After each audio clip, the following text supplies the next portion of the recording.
Hello and welcome to the Freakish Lemon video podcast. I am your host, the Freakish Lemon. I go by Adrian and I use masculine pronouns. This is a crafty type podcast. Already losing the intro. Coming to you from the Northwest Hills of Connecticut. Welcome any new viewers and welcome back any returning viewers. I am so grateful that any of you have decided to put your eyeballs on this video mess that is happening right now. The show notes for this episode and all previous episodes are over at my website at freakishlemon.com.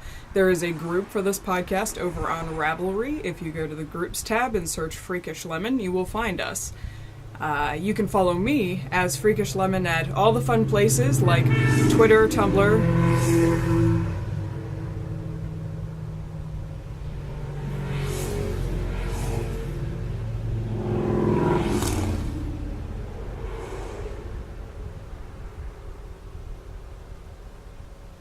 motorcycles.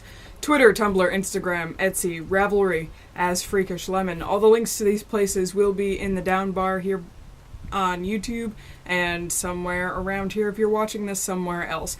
Also, please remember that if you like this episode and would like to receive updates for future episodes, hit the subscribe button somewhere down below.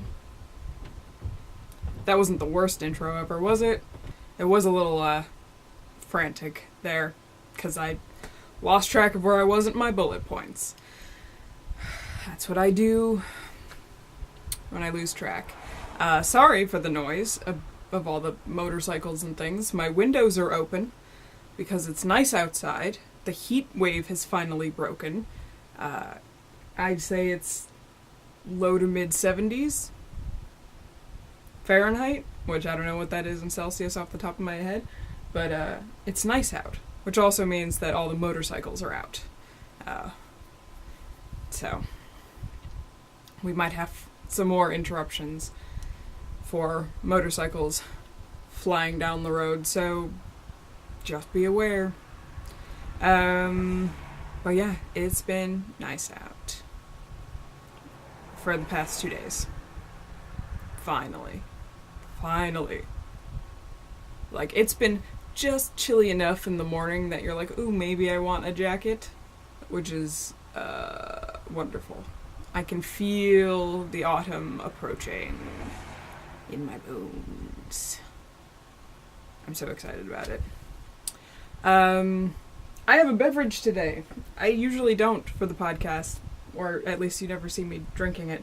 But this thing is so cool, so I had to talk about it. This is the Imbue Magnetic Tea Infuser. I don't remember how I heard about this, but they had a Kickstarter a couple of years ago to develop this thing. Basically to make brewing loose leaf tea easy and convenient. I mean, it's gotten a lot more easy and convenient, but they were looking for a nice travel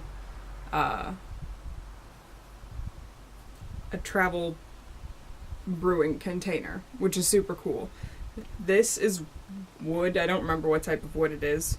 But yeah, I backed this Kickstarter 2 years ago. I'm telling the story slightly out of order. Backed this Kickstarter 2 years ago. They had originally planned to release these last October,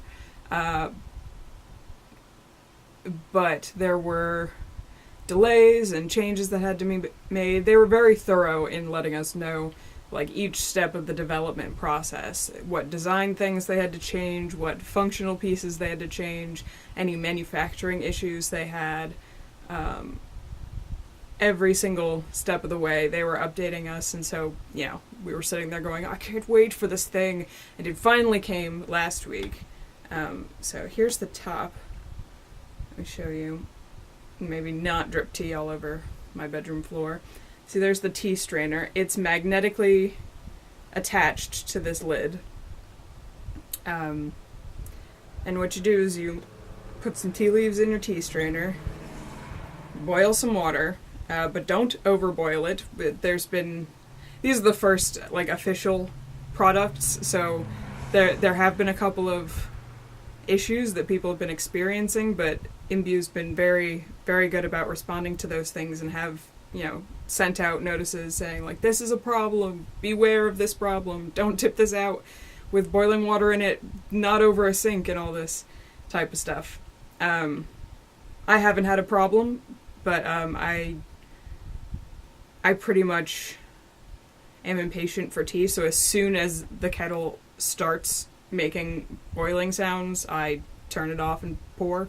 So I didn't have the issues that they had, and I usually fill it up to about there. So you put your tea leaves in your little basket strainer, fill it up to about there, and then I go over the sink when this is hot. It's not hot right now, so the worst that'll happen is it might leak, but it hasn't leaked for me so far. You turn it over, and you brew your tea. You just leave it upside down, and it'll brew. And then turn it right side up. And you have a container full of freshly brewed tea. Now, this tea is not freshly brewed. I brewed it probably 2 hours ago, so it's cold now. But, I wanted to show this thing off because it's super cool. They're not sponsoring me or anything. But they are definitely looking into any of the leaking or any of the problems that the first people who are using it reported. So they're on top of it, and they're super excited about their product. And it's a really cool product, and I kind of love it. And I'm thinking about maybe buying one for work. Just to have at work, maybe. But it's very exciting. So I had to share this cool tea acquisition I have. I'm drinking a pumpkin spice tea blend that I got from a tea shop at the Pennsylvania Renaissance Fair.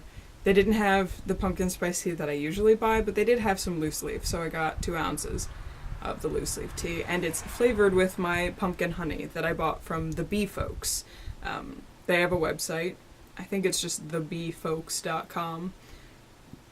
They specialize in interesting honey flavors. Most of them created by the bees themselves and where they actually harvest pollen from and stuff. And they are the only retailer that I know of relatively locally that sells killer bee honey. Honey harvested from killer bees, which is really, really cool. And is also a delicious honey. So that's what I'm drinking because I had to show this off.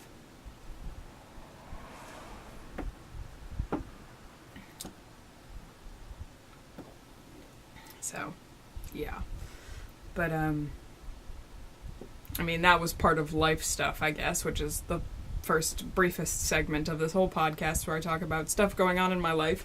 I have a new tea thing. I went to the Pennsylvania Renaissance Fair. That's probably the biggest thing that's happened since the last episode. Pennsylvania is or where my friends live in Pennsylvania, because I have friends who live in Pennsylvania. It's about a 6-hour drive from here. So I took last Friday off, drove down, stayed over. We went to the Pennsylvania Renaissance Fair on Saturday. It was a humid weekend, but the high temperatures were not as high as the last Red Fair weekend I went to. So you could feel the humidity if you were standing in the sun, and it was awful. But if you were in the shade and there was a breeze, it was relatively comfortable. Like, you weren't gonna die in costume. So it was a good weekend to go, and we had a good time, and there was lots of delicious food, and walking around, and delightful Ren Fair times. And since I drove, I didn't get a whole lot of knitting time that weekend. I did do some knitting on some socks, but not a whole lot. But I did have a lot of listening time for a 6-hour drive down and a 6-hour drive back.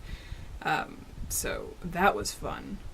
And on the way down, I planned my route so that I would stop for lunch in Westfield, New Jersey, where the yarn store Do You Knit is located, which I'll talk a little bit more about in new stuff.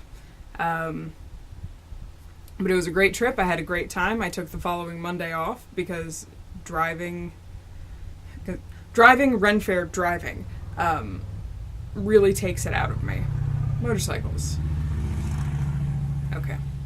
I hate driving. I find it to be very exhausting. So you have a day full of driving, exhausting. Ren Fair, which is fun, but it's also exhausting to be clomping around in mid-80s temperatures in costume for 8 hours. And then driving Sunday. So that's what I do now, is I take a very long weekend, so I have a day before I have to go back to work. And then I went back to work, and it was no fun at all, because work. Bleh. But that's the majority of life stuff, other than Gabby came up with her corgis today, Gabby from the Once Upon a Corgi podcast, and the Once Upon a Corgi Etsy shop.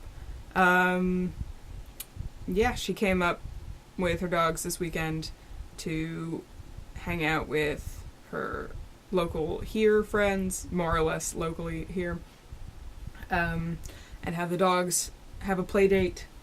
And Miss Penny is sitting on the floor, laying on the floor right over here. She's probably going to fall asleep to the sound of me talking because she is exhausted. She does not take breaks when it is playtime with her brother and her mother. They just go constantly. Because she knows they're going to leave at some point, so she's got to get all her playtime in while they're here.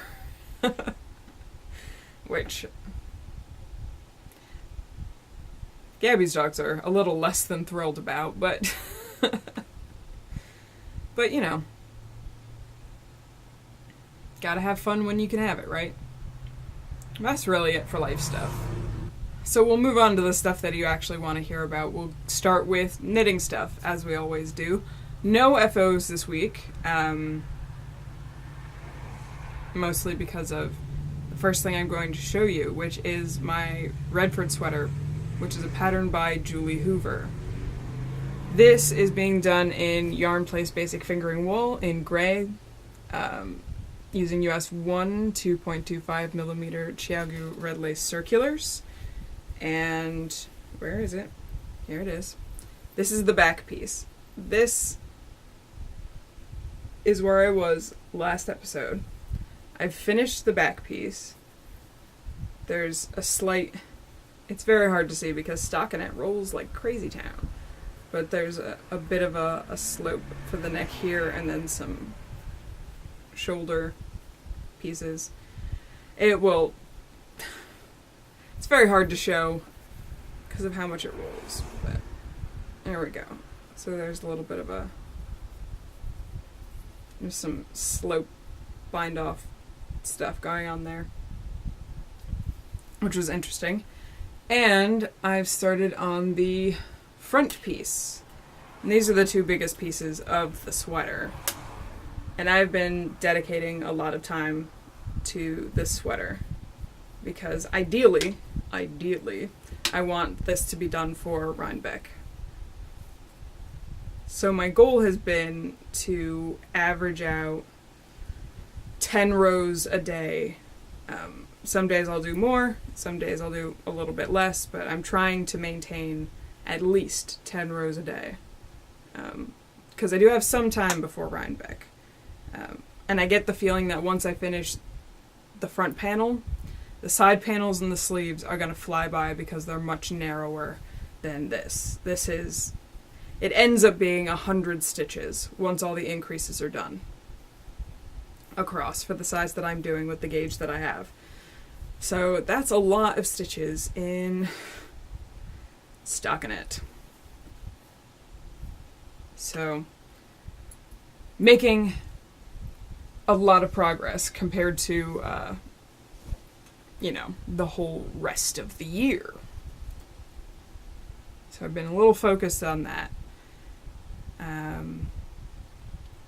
So both of my Cozy Memories blankets have not seen very much love at all. I've done a little bit on my Dangling Conversations shawl, That's a pattern by Mindy Ross, and this is in my singles hand spun from the Bitsy Knits Case of the Silent 6 fiber, and that's about where I was last time.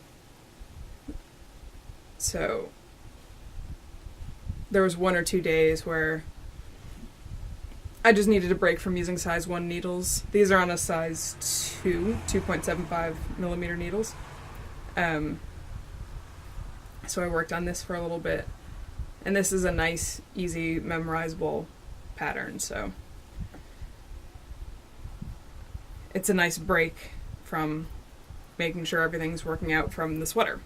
And then I have been working on socks. I've been working on my 3PO socks, which are using the mustache yarn C3PO colorway.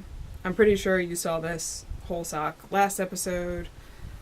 This sock I've turned the heel and I've finished the double gusset decreases, so it's ready to go for the foot.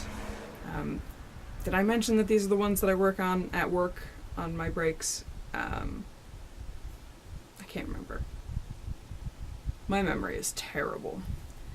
So, making progress on these socks. I might take the time to finish these today and tomorrow, because today is Sunday, September, I don't know the date, 4th, and tomorrow's Labor Day, so I don't have work tomorrow.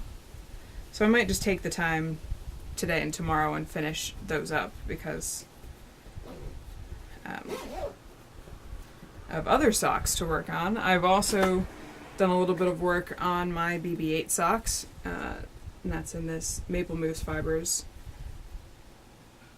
matching the Force Awakens project bag.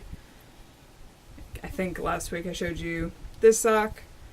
I'm this far on this sock. I think I was only at part of the cuff last time. Oh, I didn't show you the other bags for my other projects. If you really want to know the bags for the other projects, I think I've done a pretty good job of showing them in previous episodes, so if you really need to know, check a previous episode, because I'm moving very slowly through these projects. But I did do a new cast on, because I needed to. I cast on my Gale's Art sock blank. Oh, I'm tangled. Here we go. I did start by pulling from the wrong side, but I figured out pretty quickly that that wasn't going to work. So I'm now pulling from the right side. I'm doing 2 at a time socks. These are probably going to be pebble socks, patterned by Mina Phillip from her Beyond Vanilla Socks Part 1. Because I think that would be fun to have a cool texture to what's going to be pretty much a mystery show up of colors. It's a double knit sock blank, so I'm doing them 2 at a time on my Hiya Sharps. So these are US 0 2 millimeter needles, and right now I'm just doing 2x2 rib because I like 2x2 rib. I cast these on separately on DPNs, and then once I had 4 or 5 rows, I put them on these needles, because I know that I have instructions in a book for how to cast on 2 at a time like this, but I remember it being really finicky, and so I just cast on separately and did a few rows concurrently before putting it on the needle, which is why so much of this was pulled out, trying to figure out which side was the part to start from, because I had to have some extra slack to cast on 2 different needles. But I sorted it out. And this is in a new project bag that I will show you later. So you can look forward to that.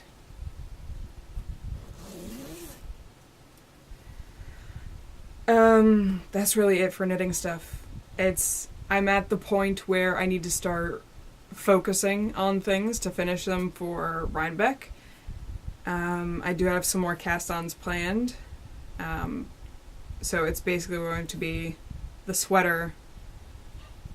If I can finish Star Wars socks this weekend, then it's just going to be Halloween socks, and then I have some more Halloween cast-ons that I'm going to do that I'm pretty much going to focus on in September and October.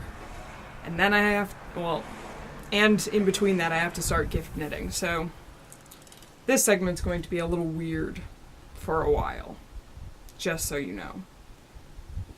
Because usually I try to have progress on everything. That's not going to happen. I have far too many things cast on for that to happen. Crochet stuff. I've worked on absolutely nothing crochet. I did maybe 6 stitches on my Lazy Waves blanket, which is a pattern by Dedri Uis, which I'm using scrap acrylic yarn. I've done maybe a row on my roll top backpack, which is a pattern by Sarah Dudek, and I swatched with these yarns to see if they would felt in the wash, and they didn't really. So that's the extent of my crochet progress that I've made. Because the things I want to focus on right now are knitting things. So, yep, these did not felt all that much. This one felted a little bit, but not enough to, make it a felted fabric. Which is fine, I just wanted to see if it would.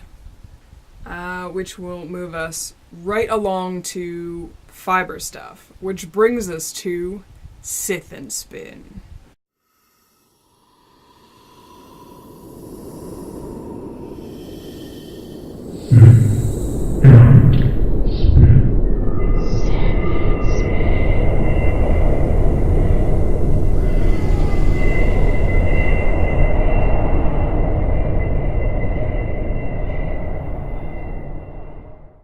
I said Sith and Spin and my dog started snoring for a second. Oh, what a delightful creature she is. Are you really asleep? Oh, you are. Eyes closed and everything. Sith and Spin is a casual spin-along that I am hosting up until October 1st-ish. Basically, spin something while watching, reading, or listening to Star Wars stories that involve Sith. Watch Star Wars movies, watch Star Wars TV shows, listen to Star Wars audiobooks, whatever you can do that's Star Wars and Sith related while spinning applies. There's a thread open in the Ravelry group for this. Just take a photo of what you're spinning and tell me what you're watching, reading, listening to. It's a chat thread, so go ahead and chat if you want to. You can enter multiple times if you would like.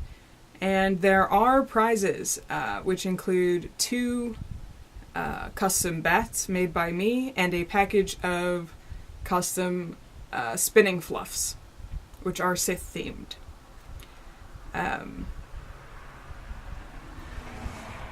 So, if you are interested in doing that, go ahead and do that. And also check out the hashtag Sith and Spin, because it's a delightful hashtag, and even though most of it is me being ridiculous and excited about the hashtag,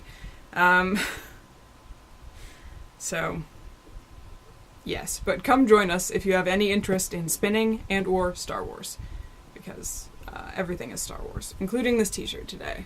I am the Rebel Spy.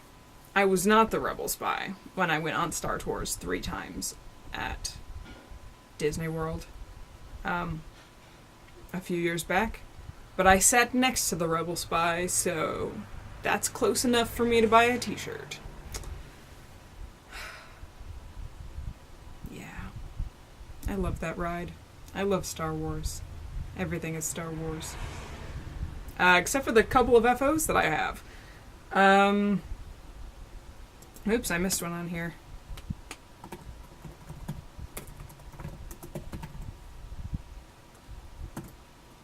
Okay. This happens every time, it feels like, ever since I started doing my notes this way. I just forget one and have to add it while filming the episode. I always try to be prepared, guys. Doesn't always work. So I have a couple of finished objects. They're not absolutely 100% finished. As with almost every finished spinning project I show you, it has not been washed and set and reskeined yet. And there is a reason for this. It's because I usually have the most time to actually sit and spin things for longer periods of times, Thursday nights, Friday nights, Saturday mornings. So by the time I film this, on Saturday or on Sunday, I have it, off of the bobbin, but not completely 100% finished. I usually do that at the beginning of the week. So first thing I'm going to show you is this. This is some Polworth that I got from Into the World at Rhinebeck last year. This colorway is Wibbly Wobbly Timey Wimey. It's a little bright on the screen.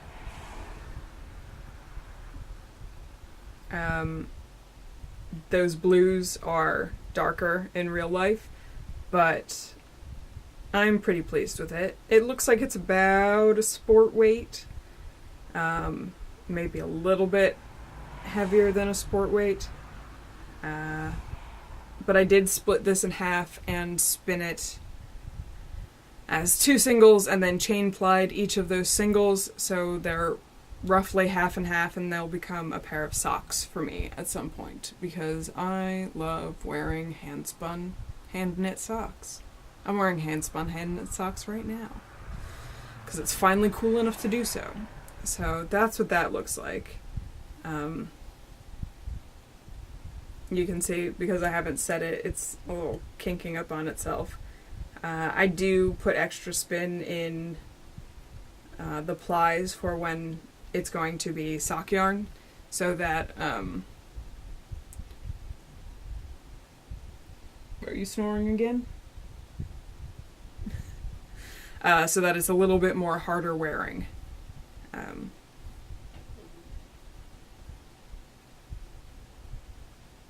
But that also means it's going to kink up on itself like that until I finally set it.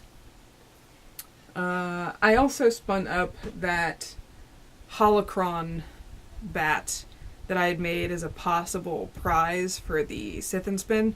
I ended up liking the spinning fluffs a lot better, so I decided to just spin up the holocron bat to see what it would do. And this is what it looks like.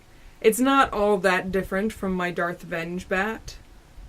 There's a lot less of the gold and a lot more sparkle. I think there's all 3 colors of sparkle that I have in here, which are silver, gold, and copper.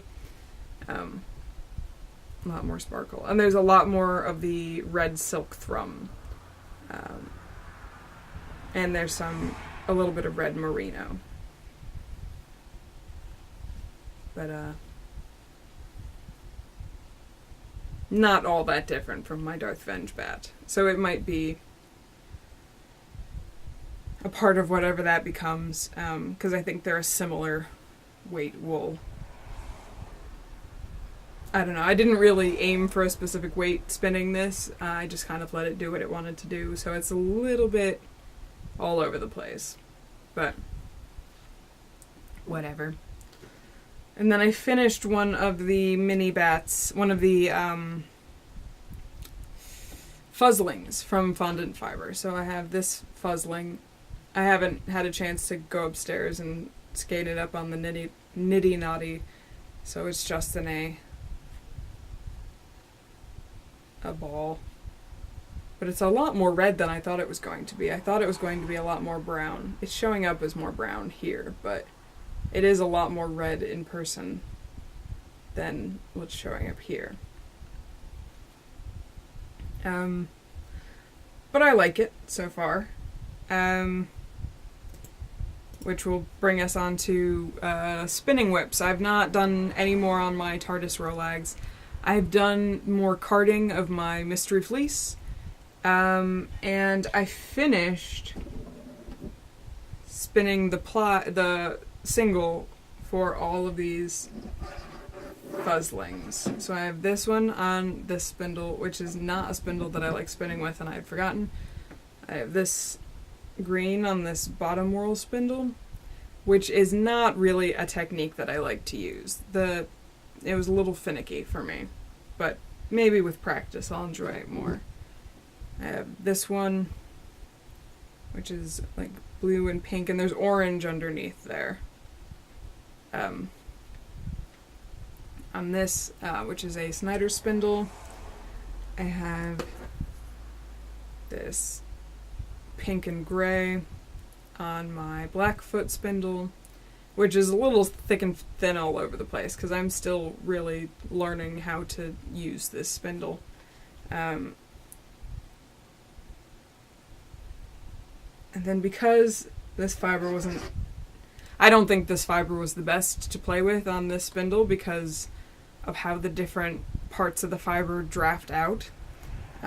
So I split off a chunk when I thought I'd gotten enough done here, and I spun the rest of it on here. And you can see even on this spindle, which is my elm spindle from, I can't remember who it's from, somebody on Etsy. It's a little thick and thin on here too, even though I got a very smooth, fairly even spin with this bit of fiber. So I'm thinking this fiber was not the best to try doing long draw on the Blackfoot spindle. But whatever. It was an experiment. And I wanted to put fiber on all of the spindles. So I did succeed in putting fiber on all of the spindles. So I'll probably spend a chunk of this week plying those up. And that's it for spinning. I haven't started anything new on the wheel.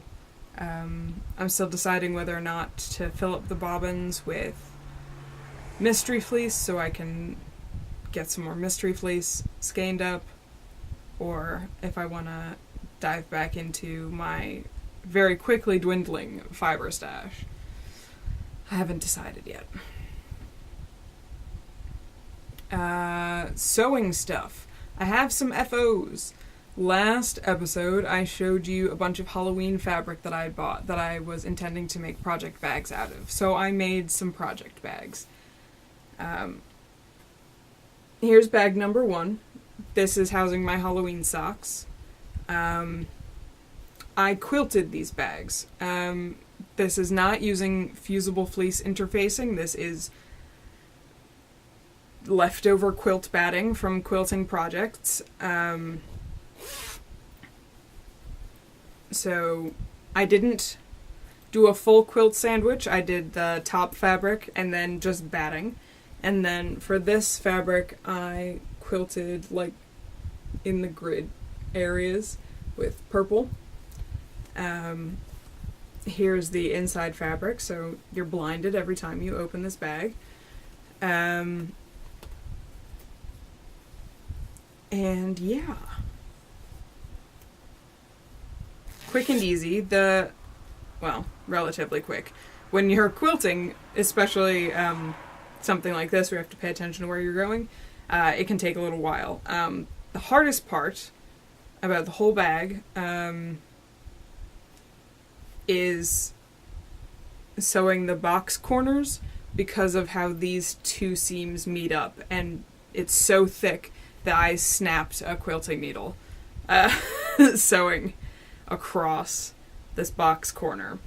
I don't know if it was on this bag or one of the other ones, but on one of them I just broke a needle because the quilt batting plus the fabric times 2 was too thick for the needle to go through, and it just flew off. But it does make a nice sturdy bag that is both squishy and stands up on its own. There's no stiffness because it's quilt batting. I mean, quilt batting's meant to be a blanket. So, I really like these quilted bags. I'll show you the other ones in a minute. But I can tell you right now, these will probably, unless I get really good at quilting quickly, never go up in my shop because they take a long time. The added time to quilt to this really adds up if you're doing more than one bag. So that's bag number 1. This is the smallest bag. I did 3 sizes of bags.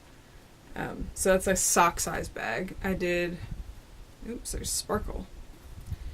This size bag, which is, I would say, a shawl size bag, in this pumpkin fabric. For this, I just quilted a simple diagonal, and I kept the purple thread, because it's the purple thread I'm using for the Hawkeye quilt, and I didn't feel like finding another color thread. And purple and orange and bright green zipper go well together anyway. The interior lining is the same fabric, because I ended up not liking how the other fabrics went with this fabric. And this fabric is just slightly shimmery. I did rush the very end of this bag a little bit. You can see that this corner here and this corner here didn't quite catch all the way when I was sewing up this seam, but it's a bag for me, and it's not noticeable unless I point it out, which of course I just did. But I was making all 3 of these bags more or less at the same time, and I was hitting that point of the day where I was like, I just want these things to be done. I know Jacqueline from the Brooklyn Knit Folk podcast talked about that on her last episode, about kind of rushing through the end of things because you just want them to be done. I'm one of those people. But overall, it's a good size bag. I'm going to put a 2 skein shawl project in here when I cast that on. And I did this bag with the bat fabric. And again, it's just the purple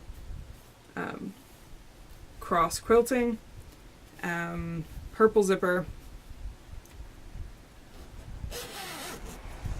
Inside, I use the kind of same color palette spiderweb fabric, and this one you can tell I was rushing a little bit because I did test this out with the zipper to make sure it worked, because the quilting is so thick on this opposite side, you really have to make sure that you iron this down and iron this side down very well before you do the top stitching, because you can't feel from the top what the underside is doing. So this side came out fine at the right level. This side, when it was lying flat, you could zipper it open and close, no problems. But when you sewed it together and the seam was pointing upwards, it was too far up and was getting caught in the zipper all over the place. So I took some embroidery floss and I tacked it down with visible stitches. Which, I mean, is perfectly fine, especially for a Halloween bag. But I also figure that if I'm going to be doing something like this, where you can clearly tell, even if I did invisible stitches, you could tell that I had to tack down my poorly ironed lining fabric, I might as well make it like an intentional part of the bag, I guess. Just, you know, you're gonna see it anyway, and I like the look of visible stitching, especially for like Halloween-y themed things. So this is going to have a 3 skein project in it once I get the other 2 skeins. Because the other 2 skeins are sitting at the post office, and it's a holiday weekend, and the post office is less than a mile from my house, but I can't get to the yarn. It's killing me. It's killing me. But yeah, so I will be focusing on these 3 projects in these 3 project bags, and the Redford sweater. But I just wanted to show you these cool project bags. And if you are a person who quilts and you have chunks of batting that are left over, this is a cool way to use them up. So even if you have like small pieces, you can sew the pieces together, and then, you know, in a project bag, you can't tell that the pieces of batting have been sewn together. I haven't done that for these, but I've done it for other small quilting projects that I've done. So yes. But that also means that I have a whole lot of Halloween fabric hanging around. So for a new whip that is not officially started yet, but I've started the planning for, I'm going to do a Halloween quilt. I'm going to use a pattern from this book, The Weekend Quilter, Fabulous Quilts to Make in a Weekend, which I cannot do in a weekend, but if I was like a pro quilting person, I probably could. It's a Reader's Digest book, if you want to find this somewhere. I got my copy from somebody on Paperback Swap. But I'm going to do the Pioneer Patches quilt, which is basically a combination of squares and 9-patch squares. So I think it would be really cool for like these 9-patch squares to have a lot of that really bright green in them. I'm probably not going to have that bright green in any of the big squares, and I'll probably have a lot more of the bright green ghost fabric in these little 9-patch squares than the big squares. But we'll see. I have to start cutting fabric at some point. But I am planning on doing a quilt like that. And I think, depending on how my schedule goes, I'm gonna hand quilt it. I'm going to sew I'm going to piece the top with the machine, because that's no problem at all. But I think the actual quilting part, I'm going to try hand quilting. Because I get very frustrated while machine quilting on my sewing machine. It always starts out fun, but then I just kind of want to be done with it. And I'm wondering if hand quilting, because I can pick it up and move it around, I don't have to be at the sewing machine in the same position, and I can have a little more flexibility in what I can do, because I don't have to change like the feet on my machine or change the settings on my machine at all. I can just change my stitches as I go if I want to. I'm wondering how that will be.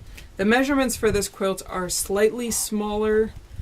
I think one of the sides is 4 inches smaller.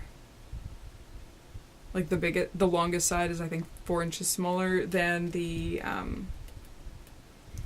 quilt I did previously, that I started calling that damn dragon quilt because I had so many problems with the actual quilting part of it. So hopefully I can finish that quilt in time for Halloween. Or at least the top. But it's very exciting. I love starting new quilts.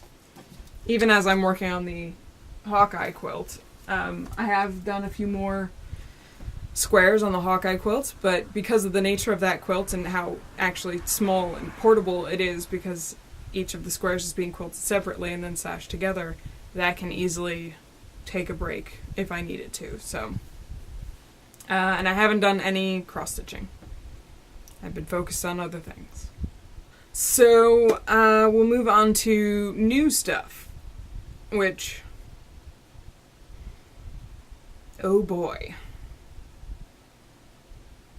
I'm really, at this point, putting a restriction on myself not to buy yarn, except for the events that I'm going to, for the next few months, because this pile is a lot bigger than I anticipated it was going to be for this episode.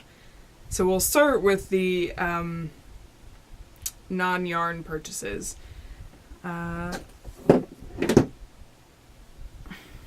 I I went to Joann Fabrics and I got some more Halloween fabric.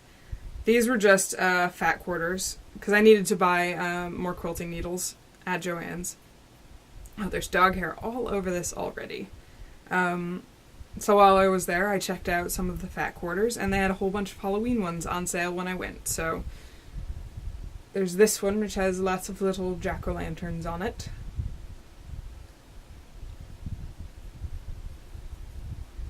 There is this one with these bats on this kind of golden brown color.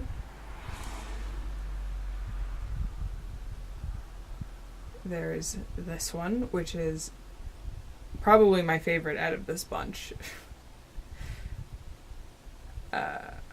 It's just so lovely. This one, which is just purple with black cats. This pumpkin one. And this candy corn one that's covered in penny hair. I think they were about $1 each. So, you know, can't fault me for buying more Halloween fabric. Especially since I'm aiming to do this quilt. So, that's exciting. And then, oh, there's a lot of yarn here. There's more yarn here than I had anticipated. First thing I'm going to show you, I knew was coming. I actually bought it a few weeks ago, but it was dyed to order, so I was just waiting for it. And this is a ball of yarn from Nomadic Yarns,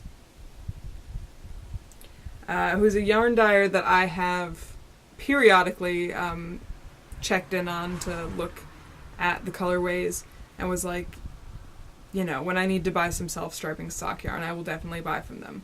But then, was it Jody from the Grocery Girls who bought this colorway? That's not how the Force works. And we know me by now. Everything is Star Wars. I needed to have it.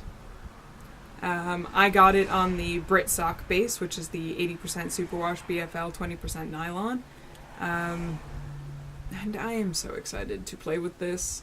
It will probably be a little while before I play with this, but I am so excited to play with this. It's just...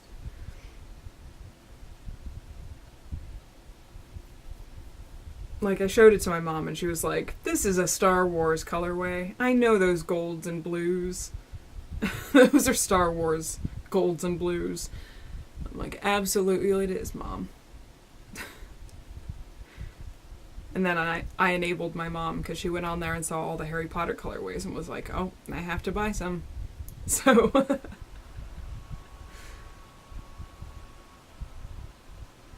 so, yes. Bought that. And then I got some Once Upon a Corgi yarn because my sister Gabby, who is the host of the Once Upon a Corgi podcast and also the dyer behind the Once Upon a Corgi Etsy shop, decided to go full-time, or try this full-time thing at least, with the yarn dyeing. And she had a really great shop update this past weekend, or week, and sold a whole bunch of yarn.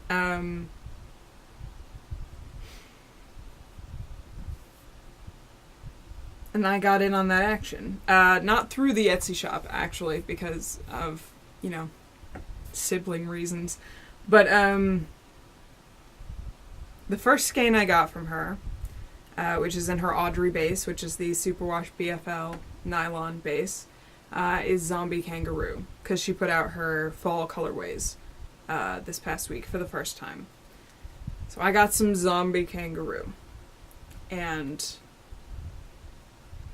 I got this one because she owed me some dollars from our trip to Stitches Midwest for car rental stuff, because the car rental stuff all went on my card, and it was under my name. So she owed me a little bit of money for that, so she yarn paid me back for it. So yes, Zombie Kangaroo. And I needed a skein of Zombie Kangaroo. I don't remember if she told... Did she tell the story on her podcast? I feel like she had to.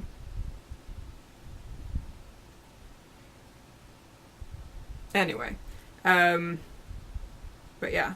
I also went to the same high school, so I needed some zombie kangaroo.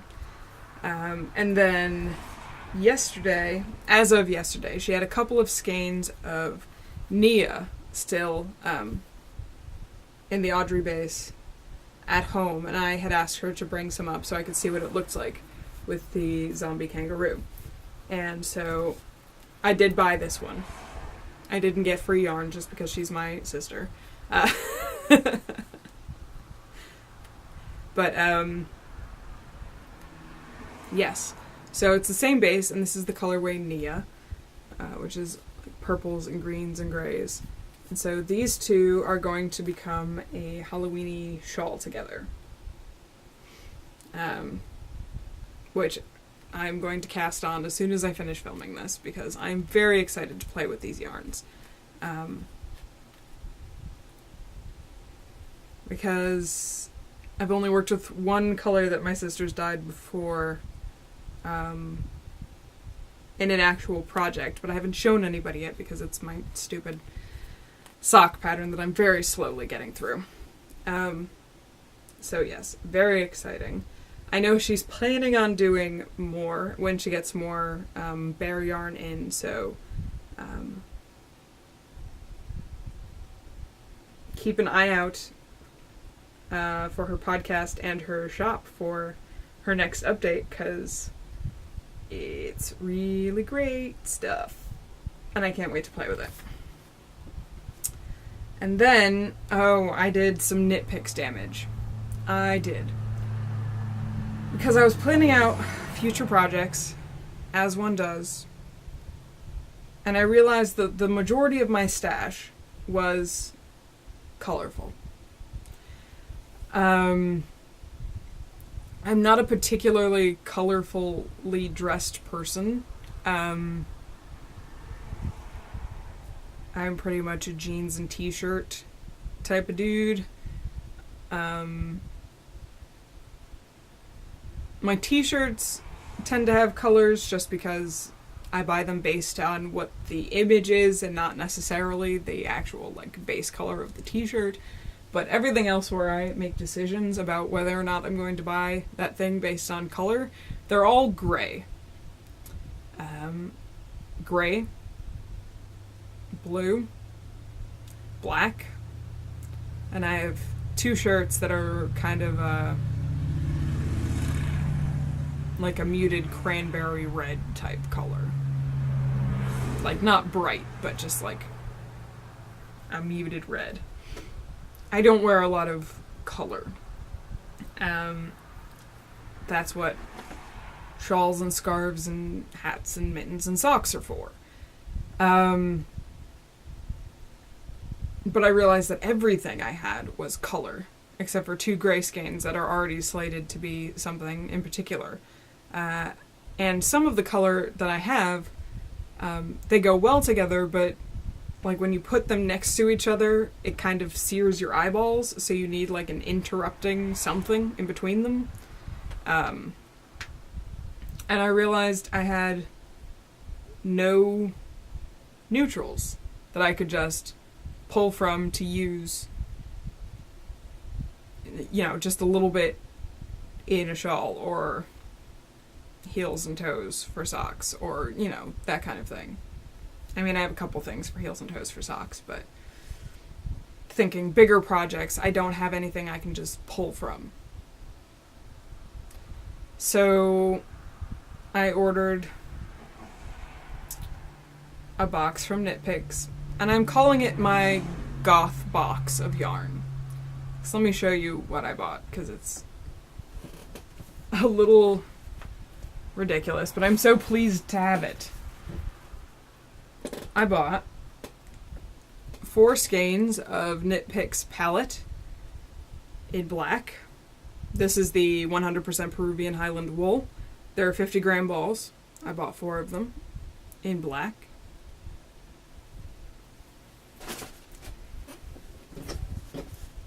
I bought 4 of them an asphalt.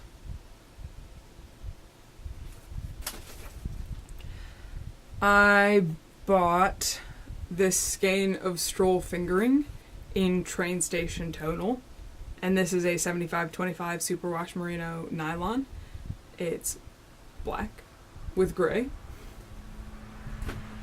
And I bought a skein of Hawthorne Fingering, which is 80-20 Superwash Fine Merino or Fine Highland Wool, and polyamide, which is a tonal black. What's it called? Blackbird Kettle Dye. So I got a box of black fingering weight yarn. Just yards and yards and yards of black fingering weight yarn to use. It was very fun to open up the box and Penny stick her head in and just be like, what? It's all... What? Like, even my dog, who, you know, dogs are mostly colorblind, is sitting there going, why is this box just all black yarn? It was delightful. And now I have a ton of black that I can just use whenever I need to, which is a very good feeling to have. Yeah.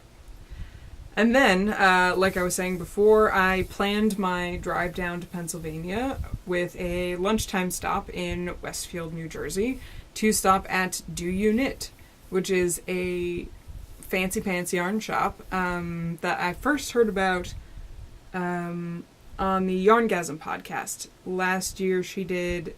Was it last year? Was it earlier this year? I really don't remember. She did a trunk show there. And Chelsea and Sue from the Legacy Knits podcast went down and they did like an interview type thing with the owner, if I'm remembering this correctly at all. But yeah, a few podcasters went down to support that trunk show and really liked the shop, so I figured, you know, I'm going to be traveling through North Jersey anyway to get to Pennsylvania. I might as well stop and poke my head in. The lady there was very nice. The owner wasn't there, but the lady who was working was very nice. She offered me water, which was nice because I had walked maybe a block and a half from where I was parked and had gotten lunch. And it was 100 degrees outside, so I walked into that air conditioning and was like, oh my god, a wall of cold. I need to sit down. Yeah. It was a good visit. It's a very nice shop. It's very colorful in there. It's a little overwhelming first time walking in there because it's just walls of color. So your eyeballs don't necessarily know where to look first, but it's very fun to go through the different shelves and just look and touch and investigate everything in there. They do specialize in more indie dyed yarns. They had a couple of like staple yarns there, but not a whole lot. Not a lot in like basic colors either. There's a lot of bright colors, a lot of speckled yarns, a lot of variegated yarns. Very cool to walk in there, and it looks like it's one of those things where they'll get a lot from one indie dyer at a time, and then they'll just kind of like shuffle them around. So it was really cool to walk around, poke around, hear about the shop, and of course I walked out of there with a couple of things. First thing I picked up was this skein of Sweet Georgia yarns. This is the Superwash Sport yarn, which honestly feels more like a fingering weight to me. I'll probably pair it with fingering weight something. 100% Superwash Merino wool in the colorway Saffron. This was actually on sale for half off, so I got a good deal on this. It's reading a little more yellow. It's more of a, saffron color in real life. It's a little brighter on the screen than what I'm actually holding in my hands. But I have some purples and blues that I think that this will go really well with. So picked up that. And then I picked up 2 skeins of Savvy Skeins in their 100% superwash merino base that go really well together. This speckled yarn is Kona. You can see there's a lot of different colored speckles in there. And then this color is Pandemonium. But it looks to me like they share a lot of the same colors. Like, in the dye. So these 2 are going to go together for something. I've got a lot of 2 and 3 color shawls in my queue to knit at some point, so that will be one of them, probably.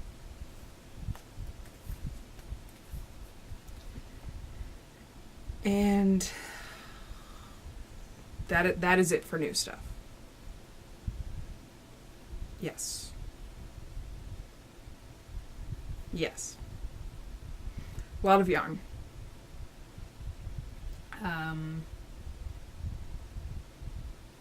Yes. And I am waiting on my 2 skeins from Legacy Fiber Arts, which is no fault of Legacy Fiber Arts. Sue mailed them out, in a timely manner. It's just apparently to mail something from Vernon, Connecticut to where I live, in Plymouth, it has to go to Springfield, Massachusetts to the sorting center, which means it didn't get to my house before holiday weekend closed the post down, which I'm slightly annoyed by. But only because I had to film this podcast, because I want to show you the yarn before I just use it. Mildly annoyed that the post office didn't get it to my house yesterday. Because like I said, the post office is less than a mile away. But whatever. That's how it goes. Which brings us right to other stuff, which is just other stuff I want to talk about. So, stuff I'm watching. I have caught up, almost. I basically up to within a week of my video podcasts, which is fantastic. So I've had a couple of podcasts that I've checked out these past couple weeks. I checked out the Notorious podcast, which I will link in the show notes if you want to go check them out. I didn't watch very many episodes just because time, but they're very enthusiastic, very excited about knitting and visiting different yarn stores and trying new things. So definitely one to check out if you're looking for a podcast to watch. And I started watching the Charlotte and Gus knitting podcast, which is another great podcast. She has a great sense of humor and just seems to really enjoy podcasting. I started from the beginning with hers because there aren't terribly many episodes. I think there's 14 or 15 episodes, so it's not the worst backlog to go through. And in those early ones, she's refilming parts of the episode 2 or 3 times. Like, she's really committed to doing this podcast thing, and you can tell she's enjoying it, even though she had to re-record things a couple of times because of camera issues. So definitely go check out the Charlotte and Gus Knitting podcast if you don't check them out already. I also got some movies in because I had to buy myself a copy of Hocus Pocus because we don't own it. It's one of those movies that it's on the Disney Channel all the time once fall is starting, so it's one of those things where you just kind of catch it while it's playing on the TV. But I really don't watch TV like live anymore. and I wanted to have a copy for myself. So I bought a copy, but I also was looking at other movies that I needed to own that I hadn't seen in a while. And one of them was, pretty funnily enough, Legend, which has been talked about a lot recently. They talked about it on Stuff Mom Never Told You. Kristen was talking about it on the Orgasm podcast because she'd heard about it on that podcast. Because it has unicorns in it. Yeah. So I watched this movie because it came in.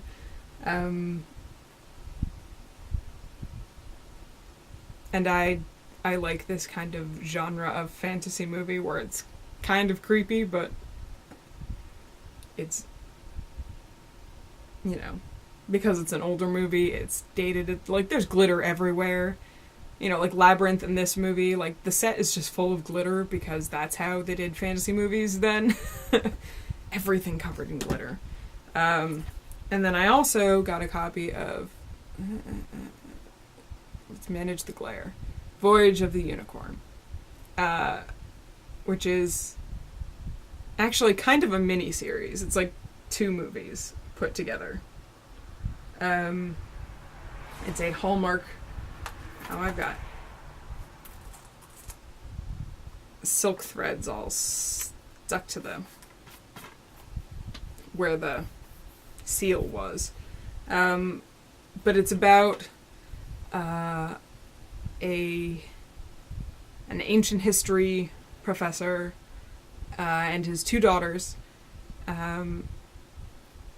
They are not dealing with their lives very well after the death of his wife and their mother. And they get pulled into a fantasy realm because people think they might be able to fulfill this prophecy to defeat darkness in this fantasy realm. It's really fun. It features a fantastic portrayal of Medusa. And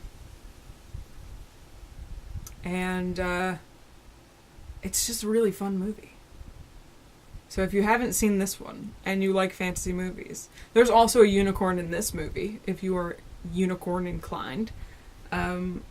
It's got some great trolls, and great Minotaur character, and Medusa, and it's really fun adventure stuff, and it's a fun family-friendly movie, so if that's your jam, you should check this out. And then I haven't actually watched my copy of Hocus Pocus yet. It's sitting there. I think I'm going to cast on my Once Upon a Corgi yarn and watch Hocus Pocus tonight. Yes. Stuff I'm reading, which I'm tracking on Goodreads. I finished listening to New Dawn by John Jackson Miller, which is an audiobook narrated by Mark Thompson, which is the pre-Star Wars Rebels book about Kanan Jarrus and Hera Syndulla, prior to them having the crew on the Ghost. And for anybody who's confused, because I've run into a couple of people who are confused by this, Star Wars Rebels is the TV show. Rogue One is the movie that's coming out in December. Yeah. I've had some friends be confused about which one is which. Rebels is the TV show. Featuring the delightful... There she is. Hera Syndulla. She's so great. I love her. So it was fun to get some backstory for her. And for Kanan, because he's got some delightfully angsty backstory. Yeah. And then on my Pennsylvania road trip, I listened to the complete audiobook Star Wars Clone Wars Gambit Stealth. That's a lot of titles at once. So it's Star Wars Clone Wars is like the max title. And then Gambit, subtitle Stealth. Because there's also a Gambit Siege. by Karen Miller, the audiobook narrated by Jeff Gerner. And there's a few books in the Clone Wars series. Audible doesn't have all of them unabridged. It has some of them abridged. So I figure at some point I'll just read those books, unless they come out with them as unabridged audiobooks. But Gambit Stealth had been recommended on a list I saw on Tumblr, and with good reason. It was a great book, with some great Ahsoka interaction, some great clone interaction, a few chapters of hilarious interaction between Bail Organa, Obi-Wan Kenobi, Anakin Skywalker, and Padme Naberrie, where they were having dinner together, and Anakin was having this weird feeling like, this should be a double date, but I'm not sure who's dating who, and I'm jealous of everyone. It was a very weird... It was very weird. It was hilarious. But I thoroughly enjoyed how suspicious Anakin was of Bail Organa. Like, he's being very nice to Padme, but she is my wife. But I can't let anybody know that she is my wife. This is very awkward. But then Obi-Wan and Bail are very clearly friends in this book, because this is after a misadventure that the two of them had had together at some point, where, from context clues, they were stranded together somewhere. So they, bonded over being stranded somewhere. And Obi-Wan's pretty notorious for hating politicians. He just hates them all. Like, he puts up with Senator Amidala because he knew her beforehand as queen and was like, she can take care of stuff. But he's very critical of politicians, and then suddenly he's friends with Bail Organa, and Anakin's very suspicious of it. He's like, why? What's so good about Bail Organa? Obi-Wan? I don't... You seem awfully friendly with this fellow. His suspicion, makes my life. But you get a lot of good interaction with Anakin and Obi-Wan, too. Some of the, subtler stuff that kind of gets lost in the prequels and in even the book series that I'm reading that are written for kids, because they're written for kids. So it's really great to kind of get that working relationship that Obi-Wan and Anakin have when Anakin is newly knighted. He hasn't been knighted for very long, so they're kind of feeling each other out as being equals now. So, great book. I have finished my Jedi Quest rereading. So I finished The Changing of the Guard with these delightful photo-manipulated covers. I finished The False Peace, featuring Old Palps's creeping hand. Creep. It's just such a weird hand. And The Final Showdown.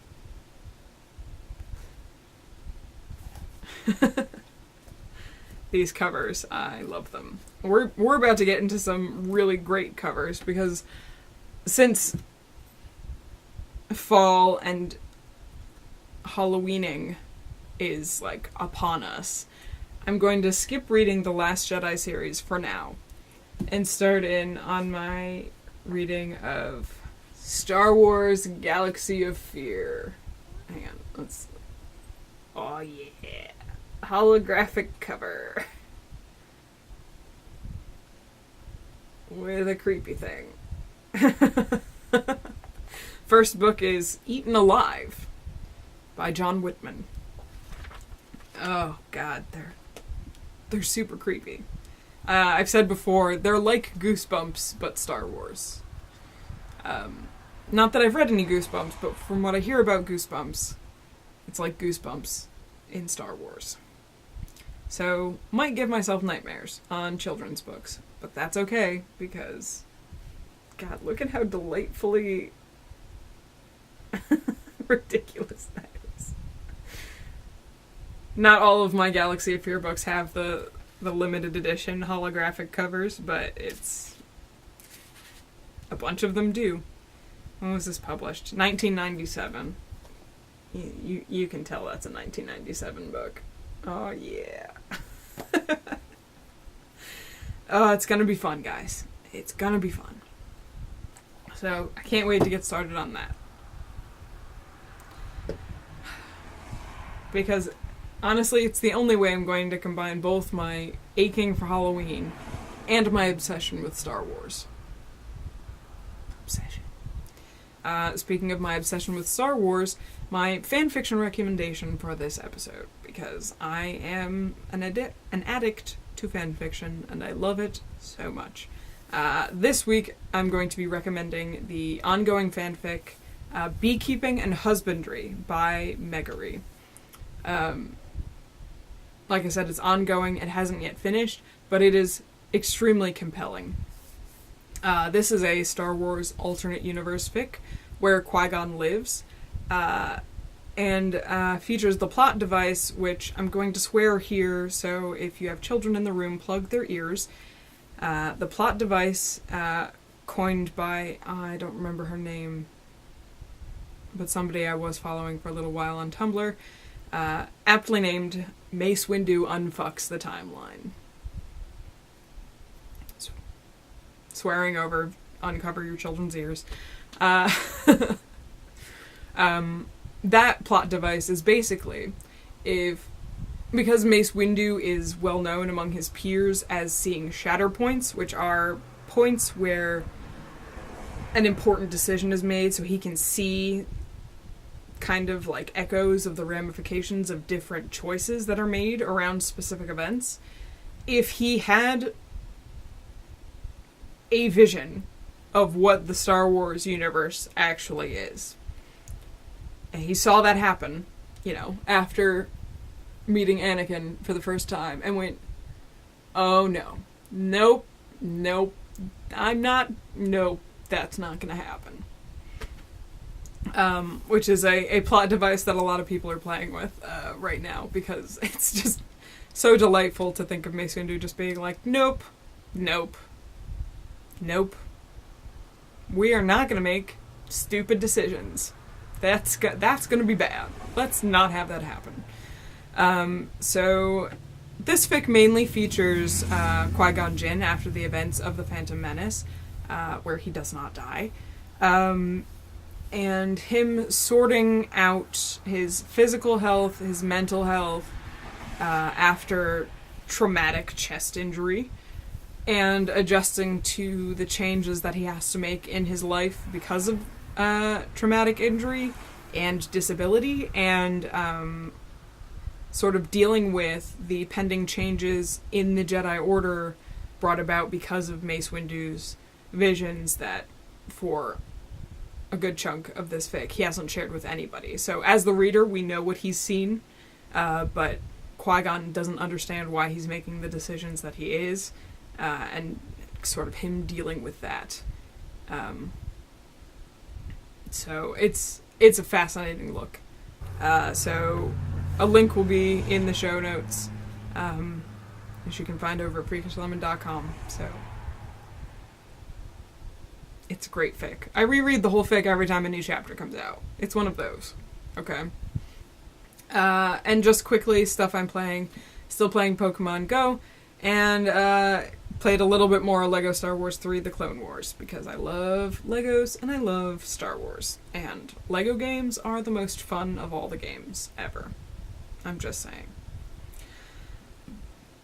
But that's really it, and I have 2 minutes left of what can be recorded in this video clip, so I'm going to wrap it up and get back to drinking my cold tea and sorting out this table full of stuff. So, yes, show notes and links to everything are over at freakishlemon.com. Ravelry group. Freakish Lemon in the Groups tab, you'll find us. Where you can find the Sith and Spin entry thread and other threads to play around in. You can follow me as Freakish Lemon at all the fun places like Twitter, Tumblr, Instagram, Ravelry, Etsy. If you are going to my Etsy shop, you will see the 212th Attack Battalion and, where are you? The 501st Legion and Darth Scabrous spinning fluffs up for sale. So if you want some spinning fluffs, go check those out at my Etsy. Freakish Lemon is my name there, as it is everywhere. All the links to all the things will be in the down bar here on YouTube or somewhere around if you're watching this somewhere else. And if you liked this episode and would like to be notified of more, please hit the subscribe button somewhere down below. I think that's it. I think I've talked about all the things. I'm starting to lose my voice. This happens every time I film. So, yes. Exciting things are afoot. Oh, the breeze coming in here is real nice right now. It's like an actual temperature. Okay. Stop rambling. People have stuff to do now. Okay, so I'll see you next episode. Goodbye.